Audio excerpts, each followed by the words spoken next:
You make music? Yeah, sometimes, bro. You should come to the show tonight.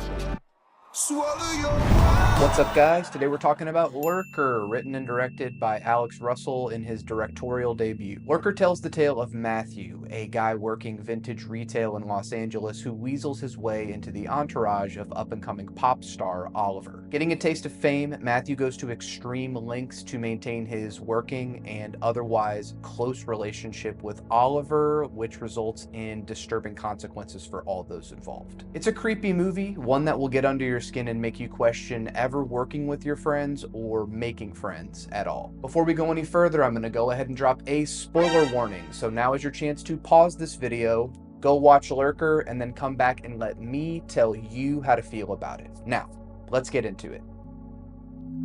Lurker is a familiar movie. I say that in a good way. The entire time I was watching, I couldn't shake this sense of deja vu and off-kilter paranoia. This is a feature of the movie and one of its great strengths. It feels like a movie that has existed forever and will remain relevant for years to come. That deja vu feeling did irk me after watching, as I could not figure out what movie this one reminded me of. The one that I feel is the closest to Lurker's social media friendship panic is the excellent Ingrid Goes West, which features a similarly haunting story about someone going to insane lengths to maintain relevancy and orbit fame. Shades of Donald Glover's masterwork Atlanta are here as well. It has all the hallmarks of an LA movie, which greatly impacts the punch of the story. Movies like Robert Altman's The Player come to mind just as much as Under the Silver Lake, as the small stakes story ratchets up to insane levels of tension. There are elements of Emerald Fennell's Saltburn in here too, but this movie feels more grounded in its sensuality and implicit eroticism. Theodore Pellerin's Matthew, or Maddie as Oliver affectionately calls him, embodies a similar aura to Andrew Scott in Ripley, and he is eerily similar to other noir-style creeps. He's the other side of Craig from Andrew DeYoung's incredible dark comedy Friendship, and male friendship is very near and dear to the core of this movie. The Los Angeles vibe of this movie is unlocked by the stunning cinematography work from Patrick Scola. Frequently, I was left mouth agape as scenes played out on screen, whether it was Matthew grinning ear to ear on his bike after his controlled random encounter with Oliver at his retail job, or the handheld cam footage Matthew collects for Oliver's future documentary. Oliver's house in the hills has a stoic power to it amongst the sweeping nature and the light grain and haze filter. It adds a timeless quality to the movie. It feels gritty, voyeuristic, and raw. Like, truly this is something you shouldn't be watching, even though Matthew makes his eye and his presence, well,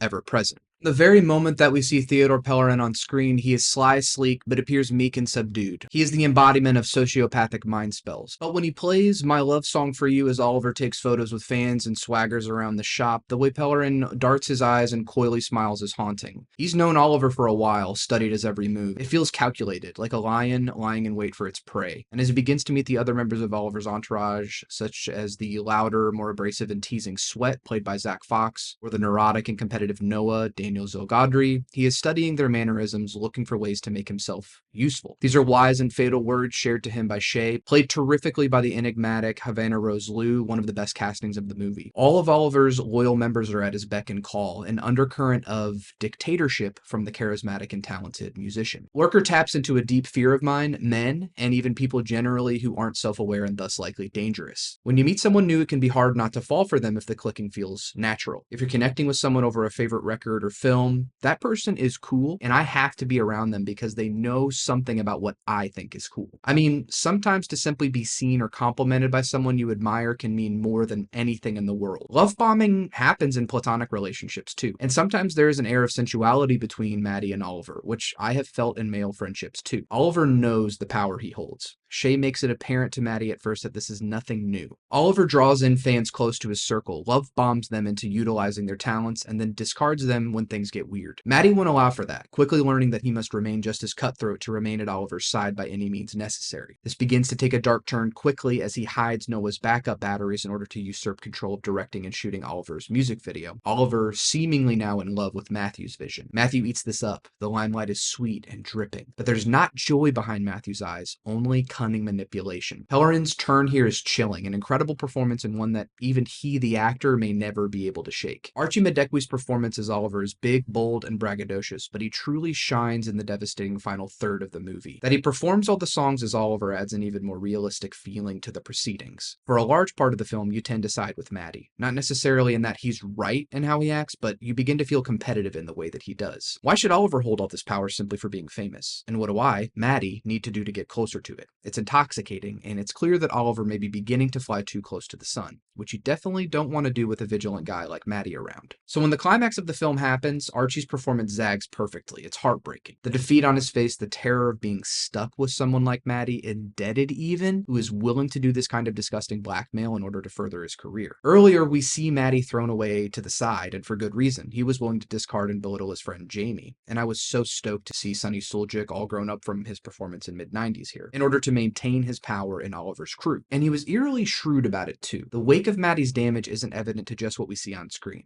I began to wonder what this character was up to off-screen, and before he met Oliver. The ending of the movie, or endings rather, because it ends like 3 too many times, is effectively cruel. It ends on a sick joke that punctuates what it really takes to make it in Hollywood, the music industry, and the fame business in general. I too felt the dopamine rush earlier in the movie when Maddie gets a slew of Instagram notifications from new followers simply for being in proximity of a star. The depraved and awful things that both Oliver and Maddie did were used against and towards furthering their career. They have made it to a towering position, and while Maddie's may be totally faked and forced, it is still successful in the eyes of people who literally say they want to be just like him. Imagine someone wanting to be like Maddie not knowing what he was actually up to. We have definitely at one point in our lives looked up to someone who was up to something evil behind closed doors. Thus, the issue with social media idolatry and the way we make humans into pop icons. It can be a beautiful thing, but rarely can humans live up to those kinds of platforms. If they do, it's a beautiful miracle, or a frightening nightmare depending on how they made it on that stage in the first place. Kenny Beats does an amazing job with the movie's soundtrack. I've been a fan of his for a long time, and it adds a much needed layer of beauty, grime, and obsessiveness to the proceedings. His music underscores the important plot beats and helps in characterizing Maddie, Oliver, and the others. It concocts a specific feeling for Lurker, capturing the beauty of Los Angeles but the sliminess of the music industry and those who work within it. The true triumph of the movie comes from director Alex Russell's work. It's hard to believe that this is his first movie. It feels so confidently presented, quickly assuring the audience within the movie's opening minutes that they are in for a unique and wild ride. He's not afraid to bear his influences quickly, which greatly aids in the film feeling like it's an important part of the movie pantheon already. But it really feels like he knows people like Maddie and Oliver's whole crew to be able to write them and concoct them on screen so adeptly. He came from the TV world, and seeing that he worked on The Bear and Dave, I began to understand why the movie felt familiar. It's indebted to the works he's presented to the world beforehand, but also to the current moment. Oliver is basically a stand-in for artists like Dominic Fike, or Youngblood, maybe some Frank Ocean, though I imagine those three have better character than Oliver. That sense of knowing that winking quality is important to the way Russell presents his characters on screen. A movie can be made or broken by its characters, and luckily, Russell has created some of the best I've seen on screen in years. Lurker is a creepily authentic movie, but it may be an endurance test for some audience members, yet rewarding if you allow it to wriggle under your skin. Like, it is very tense for the first 2/3, but if you're willing to sit in Maddie's world and Oliver's, you will see a meditation on fame, social media, male friendship, and what it truly means to become a rising star. What really is the difference between love and obsession? Maddie may hold the answers, but he's unwilling to relinquish the keys. That's for Oliver to do, anyway.